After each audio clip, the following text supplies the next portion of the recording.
Well, this is Tim here from Your Six Studios. Today in this video, I'm going to show you how to find chargers that are not Tesla chargers.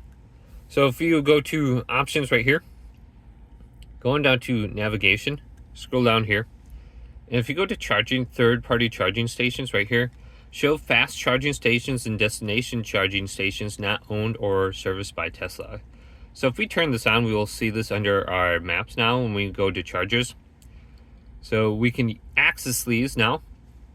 And our battery should precondition when we go there. So let's go up here and then just click the charger option when it becomes available.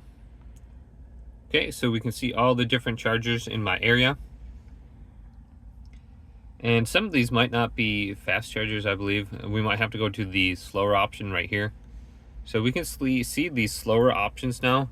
So like this one, I don't know if this is a fast charger or not, but it's going to show everything. If you include the 3 chargers right there, that's probably fast charger, and these are probably all the Don chargers because it's a slower charging. So you can see all these different options. There's not a lot of them actually. So there's one way up here. I think this is a nature preserve. Yeah, this one's really slow, Blue Bolts or whatever. And you can see 4 chargers, 16 kW max. I'm not sure if that's good or not.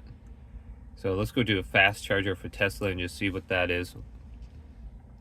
Turn this on. Let's go to this one right here. What's the max one? 150 kW max. So that one up there is like useless compared to one of these Tesla ones. So if those are the only options in the area, I guess you can go to them. Otherwise, just stick to the Tesla chargers.